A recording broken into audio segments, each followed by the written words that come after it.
Well, hi traders, as volatility crumbles on a cross-asset basis, we're seeing the US equity market make consistent new highs playing through.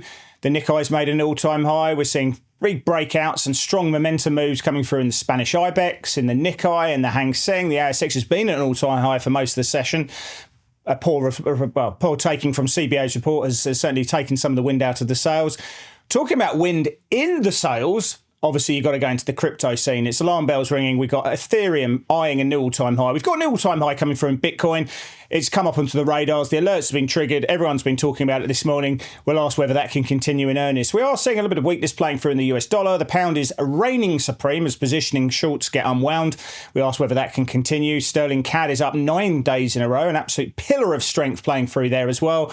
We look at the risks that can come through in the system and ask, is the time now to start fading the S&P? Blake, as always, bringing the sexy charts to town.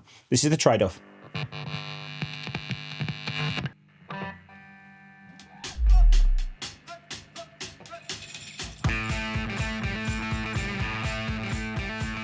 Well, I'm Chris Weston, Head of Research here at Pepperstone. I'm joined in 2 seconds by Blake Morrow from Forex Analytics. And as always, we'll be discussing the crazy world of markets, looking at the setups that matter, the probabilistic outcomes that we like to look at, and we look at the directional flows that are playing through the market. Mr. Blake Morrow, come into the programme. Look, I will say right now, I look like I've got shingles on my face, a couple of spots. I'm 45 years old, but I've still got it. Usually the heartthrob of finance, but obviously taken down. So we have to spend a bit more time focusing on you today. So how you been anyway? I'm doing just fine, Mr. Weston. It's great to see all you lovely people out there. Indeed. But things are changing. Volatility is, we'll talk about it in the show, but volatility is rock bottom. I think perhaps it could be time to start accumulating a little bit of volatility. It's a brave trade because everyone in the world loves shorting volatility or selling volatility. And then, the hedge funds, certainly the pension funds and insurance companies are hand over fist shorting short-term vol. But is this the time now to start accumulating? Are we getting through to the back end of the August month? You guys come back from your holidays and shit gets real once again and it starts to get a bit life in this market. But, we are seeing some interesting moves. Things are trending. You've got to go across asset class and you can see some moves being taken place. So there are opportunities and people are making money, people are losing money, but you've got to manage the risk in the market. But there are moves being made on the dance floor and we probably should look at what those are, I suppose.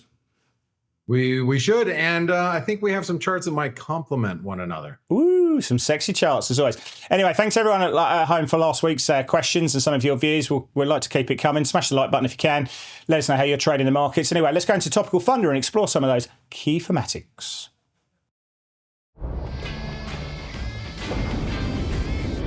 Right, Blake, I want to talk about the state of the markets, right? So the VIX, year-to-date lows, short-term VIX year-to-date SKU's been pulled back. People have been taking down those hedges. I don't think hedges are in play. I think we've got leverage in the system at very high levels at the moment. And what I also look at is the mass of short volatility strategies that have been taken down as a result. Insurance companies, pension funds have just been absolutely piling into short-dated volatility in terms of shorting that, selling calls above the market, either enhancing the returns to their underlying equity position or using that premium that they're getting to fund a put, and then obviously getting a free put and keeping that core equity in position. But obviously, if we were to see something really material hit the system, timing that's obviously poor and fool's game. But high leverage and a market that's amassed a short volatility position is could be a tinderbox effectively. It's what happened in going into the lead up of the pandemic. It was what happened in February, the DeepSeek situation, and that's why you get those more aggressive moves on the downside than we've seen in prior cycles and over history. But look at where we are at the moment. We're all-time highs in the S&P. The dollar's under a bit of pressure. Short volatility is the aim of the game. You've got cyclicals outperforming defensives. You've got short interest stocks outperforming.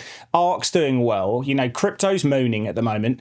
And you're going across asset basis. Things like lumber are under a bit of pressure, but you've got risk in the system working pretty well. Cyclicals are outperforming. Small caps are starting to outperform large caps. It tells me one thing, Blake.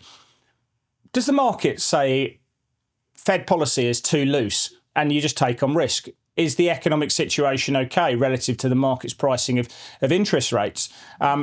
you look at the S&P accumulation advanced decline line; it's at all-time highs. So it feels to me that risk is on the front foot. Earnings are good, but how do you see this situation? Are we just too much risk in the system now?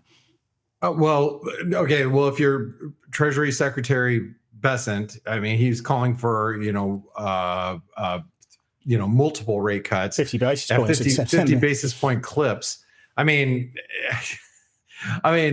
I get what you're saying. It seems very maybe frothy, too loose. Frothy is the right word. There you go. No, frothy, move on to the next question. But I would venture to guess that if we didn't, which the market's already pricing in, what is it, 100% chance that we're going to get a rate cut in September? 105. So 5% chance now in the bimodal distribution that is the rates market. So a small chance that we could get a 50 basis point cut. Maybe that's a Bessent effect. Maybe that's just the idea that inflation was reasonably low. We didn't see much of a pass through tariffs, and maybe people are betting that the next payrolls number will be sufficiently weak that we could get a 50 basis point. I don't think it's going to happen myself, but we're fully pricing a rate cut now. Yeah. Okay. Well, let's imagine that. Let's imagine that we do. We get the rate cut, or we get the data that supports getting a rate cut.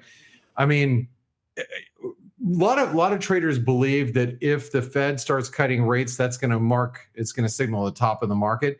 But is it under what pretense that's happening? I mean, if people believe that the Fed is just too, that needs to loosen a little bit more for no reason, not because economic data is really weakening. I mean, that's just a tailwind for the market. I don't know, Chris. It's a hard call up here. And on top of it, it's summer markets. It's very low volatility. A lot of big players are out right now. Hard to chase, but definitely hard to fade.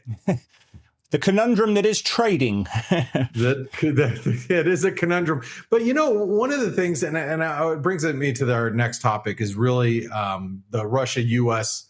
summit that's happening in Alaska on Friday. Now, that when you see the title, it says they're risk at risk.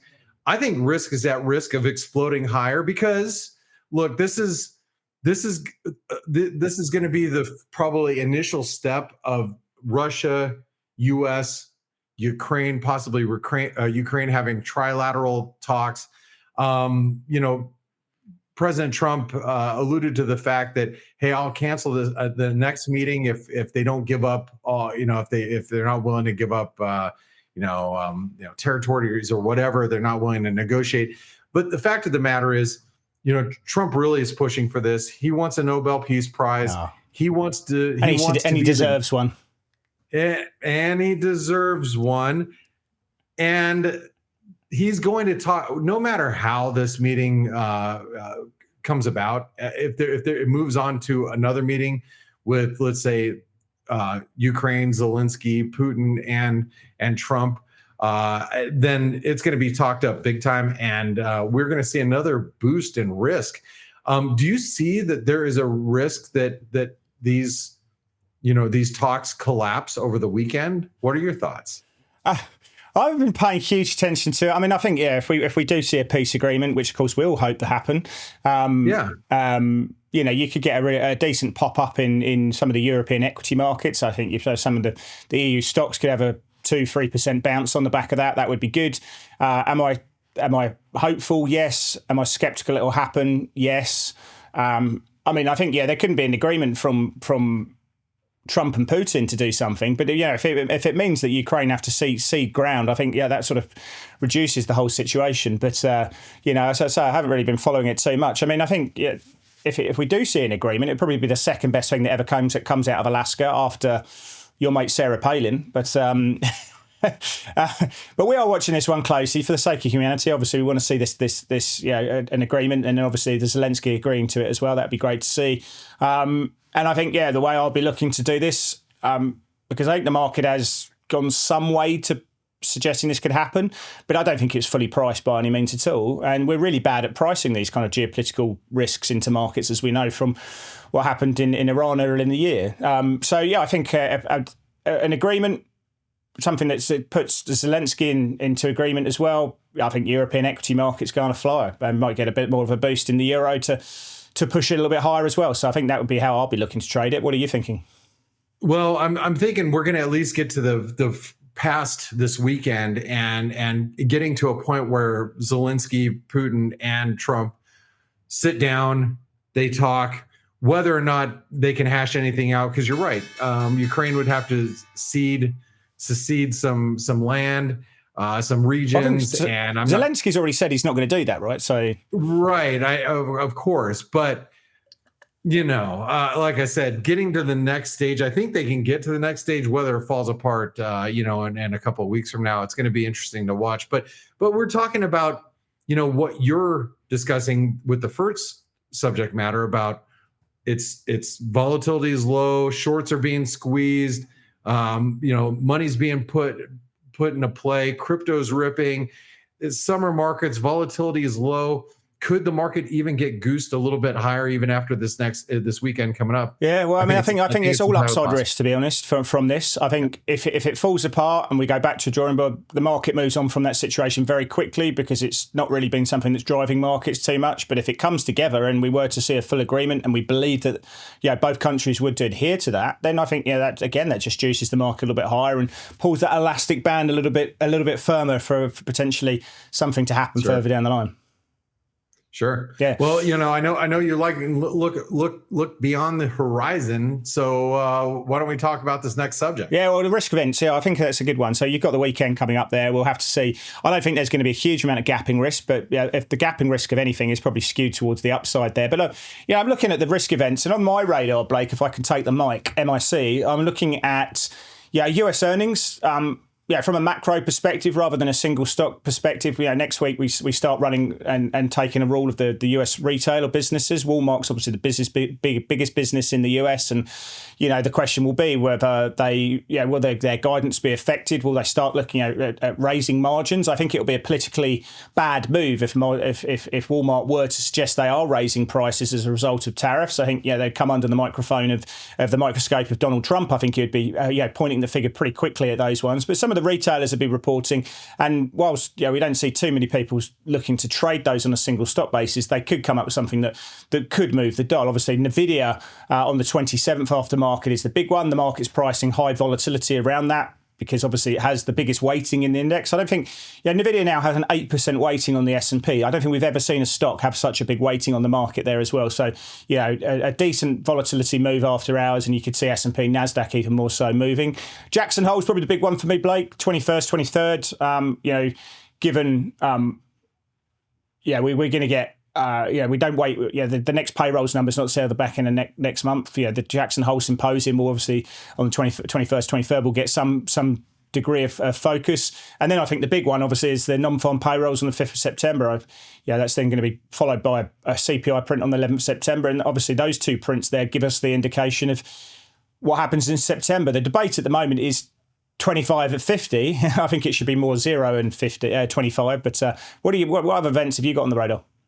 Well, one of the key points about non-farm payrolls that I wanted to make is U.S. traders and let's just call it a lot of traders globally, they tend to come back after the U.S. Labor Day weekend. Labor Day weekend for this year is the 1st or August 31st, September 1st, which is usually September 4th or September 5th. So basically it's been moved. I don't want to say it's been moved up. It's shifted a week earlier. So our jobs report that comes out on the 5th is going to have, I would say, full participation, where sometimes it's a little skeptical. You still have a lot of US-based traders, a lot of funds that are not in front of their computer. This jobs report, because it matters, as you know, as we've been talking here, with the Fed's actually watching labor market. And should I dare say it's going to be one of the most important jobs numbers? There is, and I think one of the great things is on the I think it's the 2nd of September. The Senate will come back from recess and they'll vote on the new head of the BLS, who we know is AJ, can't remember his name now. Whatever his name is. the great thing for the non-farm payrolls number is it's still going to have the rubbish methodology. It's still going to have the rubbish data. So it's going to be prone to inaccuracies, and therefore, but it's what we've got, right? So yeah, it's still the factor is based off the old methodology before the new guy comes in and shakes things up and, adopts less of a sort of an industrial age kind of technology around how that, everything's moved on. And the response rates that you get in a lot of the BLS statistics have just been in structural decline since, go back to 2012. The response rates to the BLS surveys was something like 64%, and it's now 49%. The same thing with the employment cost index and some of the other factors. I can go on fucking rant. Excuse me. I can go on rant now, but things like the CPI print now is 35% extrapolations. It's the whole data series is based on. But it's what we've got. And the problem is the new guy's going to come in and he's going to potentially shake things up, modernise it. But until such time, this is what we price risk off. It's what central banks use to price monetary policy on or set policy to. So things will be shaken up, hopefully. And maybe the market might trust it. But until that point, it's what we've got. And there's going to be massive revisions again to the prior data. Excuse my language. And if it does get shaken up, Chris, what are the unintended consequences? Well, it'll be lower. Inflation's going to be lower. I mean, obviously, if you adopt something like a European HICP model, then you basically got inflation running on that tracking model about 20 basis points lower than where it is at the moment. But one suspects if they were to have a much higher response rates, if they were to use less industrial sort of ways of people responding back to it, one suspects. And dare I say, if we politicise the BLS, politicise the data, it's going to be skewed to favour Trump. So you'd imagine growth's going to be better, unemployment's going to be better, inflation's going to be lower. That's my best guess. I don't think you're off base. All right, well, let's move on to something a little bit, I hate to make this show so U.S.-centric, but I want to talk a little bit about the Fed, and not necessarily the Fed. I want to talk about the Fed chair. Today, I just say today, President Trump was mocking Fed Chair Powell, and he berates him literally on a daily basis. And I'm starting to get to the point that well, first of all, I thought the Fed chair after his chairmanship is over next year. I thought he probably wouldn't ride out the rest of his term at the Fed, but I'm wondering if all of this trolling that President Trump does. And it's not just Trump now. You see Bessent's on the bandwagon. A lot of the Trump administration is really coming down on the Fed Chair Powell. I have, and talk about unintended consequences. I have a feeling that he's going to be even more hardlined and be less likely to bend the knee, kiss the ring, whatever you want to call it. And he's going to try to, he's going to start to do it out of spite. Whether you believe it's good for the U.S. or bad for the U.S. or the American people, I don't know. This constant pushing of the Fed chair is really, I don't know what to say about it. But what do you think about this constant trolling of the Fed Chair Powell? Well, I can't wait for him to once he. Yeah, obviously the situation is when he stands down next year, does he take up a position as a governor? I think so. But I don't think he will. I think he's going to call it a day. I think he's going to take his time, sit out on his yacht, take his time out of the Hamptons or something like that. It's very rare. I mean, does a Fed chair go down to that junior position as a governor? I think that's not going to happen personally. I mean, that's something that a lot of people will be discussing, but I think he'll call it a day.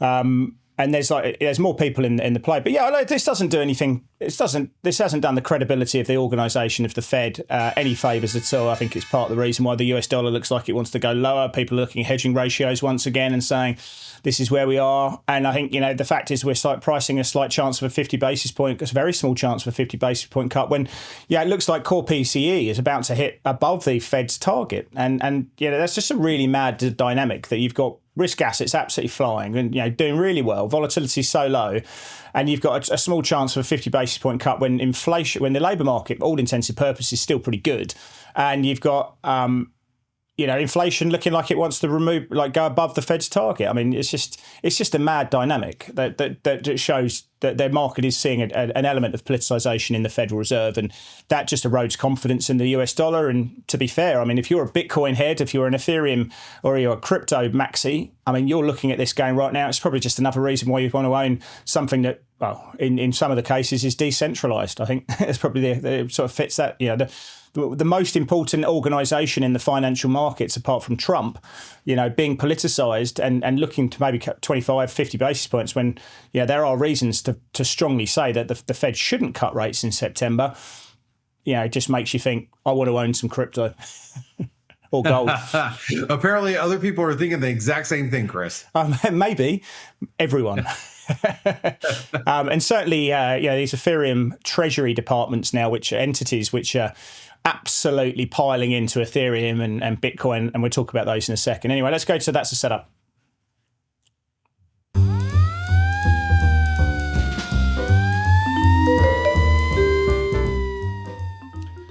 Ethereum, bring it on. Where are we? Charts. Look at that. Oh, God. But Blake, I'm a human being. I'm not a chart. But if I was to come back as a chart, I'd like to come back as this one, right? It's a beauty. It's a beauty. I mean, we're down at 1,400 back in April. So remember those days, 1,400. Coulda, woulda, shoulda. I'd like to have bought it. I like to buy things. If you bought stuff at the lows and sell it at the highs, you generally have a nice outcome. But it's just had 230% rally from those April lows. Got to be pretty happy about that. We've seen nice move up into May, June. Consolidation comes down to 2,111, and then it's just been boom, boom, boom, up she goes. All-time highs in play. What was all-time highs? We're 4,866. So we're about a whisker away from those levels at the moment. But for me, I mean, this is it's ETF flows. Everyone's piling into that. It's these Ethereum treasury entities which have really come onto the radar now. Your Bittermine, Immersion. You've got SharpLink. Yeah, those two alone, I've got about $8 billion worth of Ethereum that they've just accumulated on their balance sheet. But the whole sort of ecosystem, which really started in the Bitcoin scene, with these companies putting Bitcoin onto its balance sheet, and now spilled over to Ethereum. I think between ETFs and these treasury entities, these corporate entities, which are just becoming crypto entities on their balance sheet, I think they've bought about 4% or just under 4% of Ethereum in circulation.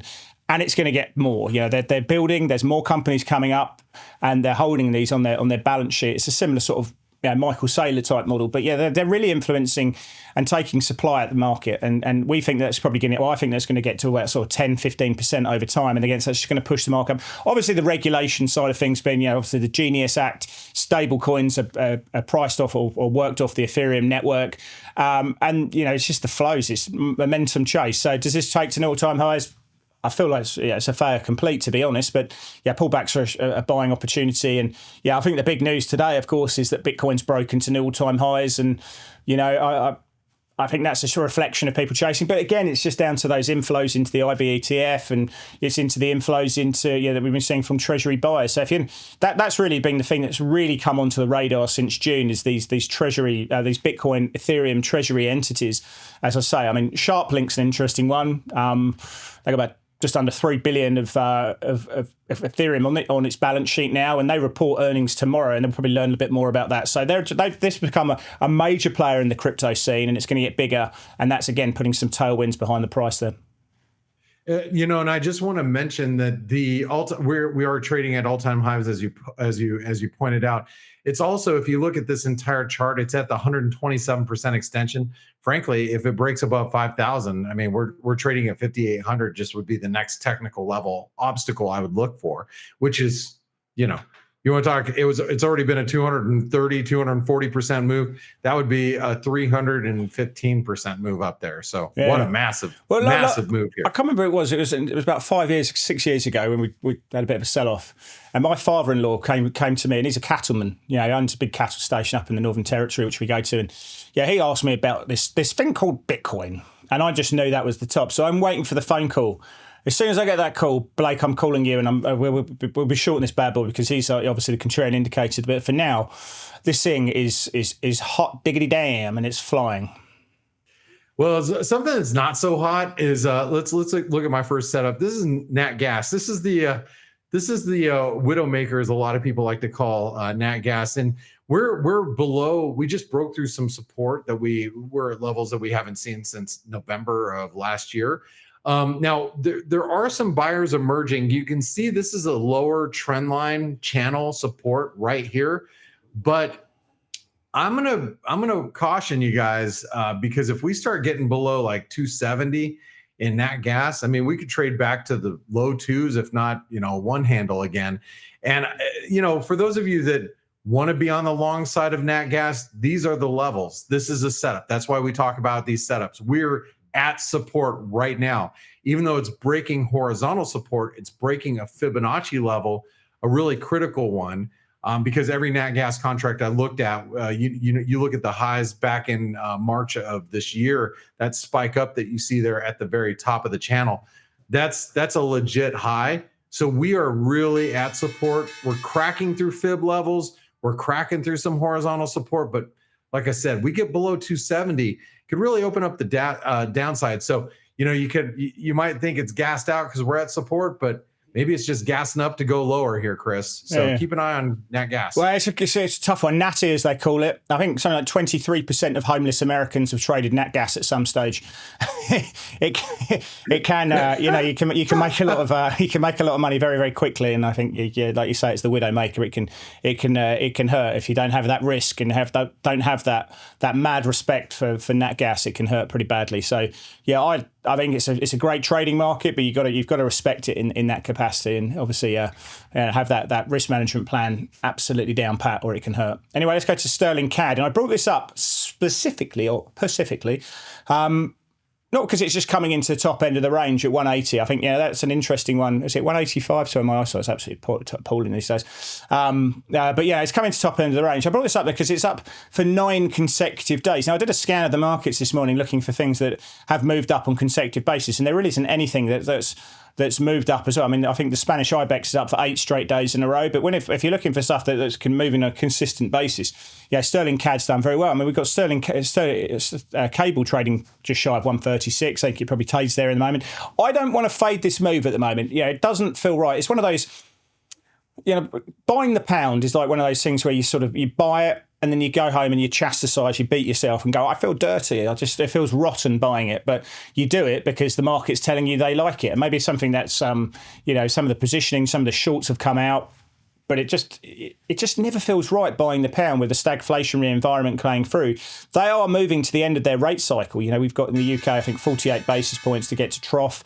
And that obviously compares to the UK into the US, where obviously things are about to get started again. And that's obviously why cable's been moving up and why we're getting the dollar weakness playing through. But if you want to look at something that's been moving on a consecutive basis, sterling CAD is the trade. And as we get into the top end of the range, the question will be, do we fade it into those levels? I think the elastic band's getting pulled, and I think there will be levels to look to sell it, but it's hot at the moment. All right, it sure is hot. And sterling, I mean, those shorts are being unwound, as you pointed out at the very beginning of this show. Chris, my last setup is going to be the euro, and this is not the first time you guys have seen this chart. I pulled this chart up last time we were up at these levels, a couple months back. And that's what we call a Gartley pattern. And it's also a symmetrical triangle.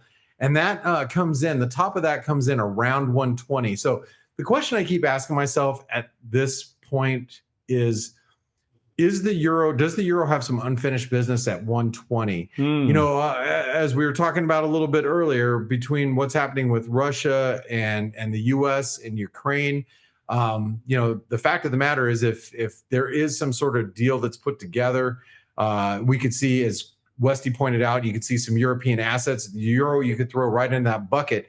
Could be one of those currencies that actually has a tailwind due to just what's happening in Russia, Ukraine. Now, the pullbacks have been very minor. We are up against a trendline resistance, which comes in right around 117.50. We trade at the time of recording at 117.12. So we're not far from that resistance. But if we fail there, then that means that there probably is a little bit more of a pullback. But we start breaking above 117.50, you have to start eyeballing, yearly highs in the 120 level and see if we can finish off that unfinished business of the euro at the 120 level. So I like 120. But I think a large amount of this is going to be a US dollar move. So the question then is pick your poison. If you want to sell if you want to buy something against the US dollar, what do you go for? Is it the slower beta euro dollar, or do you want to go something a bit more punchy, like a selling dollar stocky or dollar knocky, for example? So but I think your chart makes a lot of sense, and obviously it needs attention because it's obviously the most traded currency pair ever out there. And so, I think 120 is realistic. I think I could probably give you 10 reasons why I think it gets there, and I could probably give you 3 reasons why it doesn't. So how do you, I think that's the risk reward, right? There you go. Yeah. Anyway, let's go to the final segment. Let's go to play du jour.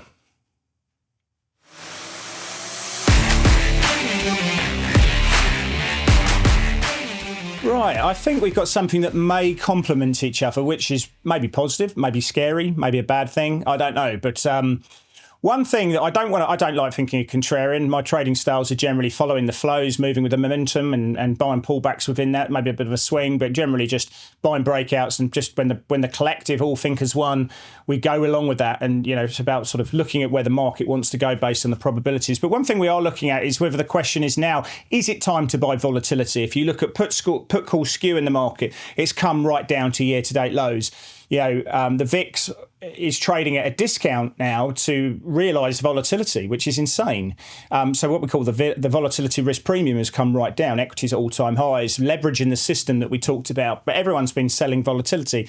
The question now, has it become too low? And as we go into the back end of the month and we go into the new month of September, will we start seeing higher volatility? Well, this is something at 52-week lows. It's the lowest levels for some time, and it can go lower, and that's a big risk. And being long the volatility, you're paying carry. As you go around the futures curve and various factors, you pay carry, and I think that's an issue. But I think these levels at the moment, I'll be looking to buy a little bit of protection using the VIXY, which is the short-term VIX. It's the 9-day VIX.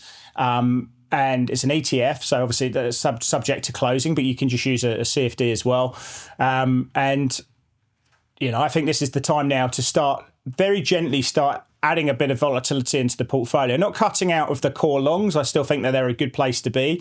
Right now I'm still tactically quite bullish on things like AI as we go into NVIDIA's earnings on the 27th and various factors. But I think maybe just increasing some of the diversification in the portfolio, adding some volatility in there as an offsetting mechanism. As we go into the month, I think you're going to start seeing people looking to add that to the portfolio. This is one of the ways I'm going to be looking to play it.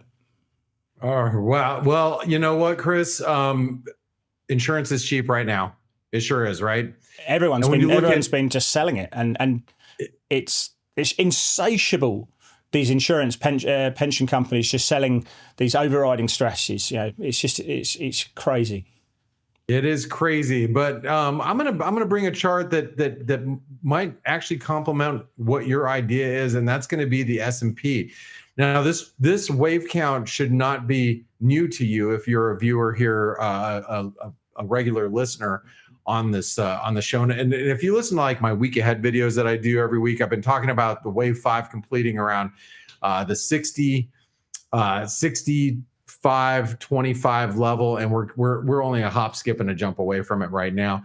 But I believe from an Elliott wave perspective, from the lows back in 2022, this will be wave 5, and that's not only according to myself, that's according to Elliotticians that I talk to, Elliotticians that do work with me on Forex analytics, and wave 5 should be around here. So around these levels, whether it's 65.25 or maybe slightly higher, I believe we're completing a wave 5 move, which means that the top might be near. And if it is, Chris, within the next couple of weeks around these levels, maybe a little bit higher, maybe we've already put it in, that's going to complement that VIXY that you're looking at, the VIXY. Sexy VIXY, VIXY. Mixy. VIXY. Yeah. Anyway, I'm not into standing in front of the train right now, but I just want to point out that should we get a little bit higher, I might be looking to go the other direction. And even though this is my play of the day, I might actually take Chris up on his play of the day instead. Ooh, it's usually me taking yours up, and it usually works out well. Anyway, Blake, great calls. So still pretty bullish risk, and still loving the crypto scene. Well done to all you big Bitcoin and crypto maxis out there. It's your day in the sun, and absolute kudos to you. Love the scene. It's one of the greatest trading products in that you can get out there, to be honest, for me. Blake, do you know, I just want to touch you why I love crypto from a trading perspective, not just because it's going up, but in equity markets, you get this situation where you get like up the elevator, down up the escalator, down the elevator. You've got this situation where equities rally, volatility falls, and you get this kind of spot up, vol up. So you get markets tend to have a bigger fall to the downside and much more aggressive fall to downside, and volatility rallies. What we're seeing with Ethereum, and you get this with some other trader classics like Circle, and you get this with Roblox, is the idea that when you have a rally, the percentage moves can actually be greater than the downside moves. You get a more sort of normalized skew in the distribution, whereas in traditional equities, for example, you get puts are always a much more higher premium to calls because they have a much more aggressive move to the downside. And what you see in Ethereum at the moment, you see in Bitcoin is when it does rally, it rallies at a higher rate, and that symmetrical distribution makes it, for me, a beautiful trading product. It's just, you can see the skew, the risk in both ways. Love that. And simply put, that's called accumulation, folks. Good. Anyway, everyone back home, thank you for joining us. We'll see you next week for more of The Trade-Off.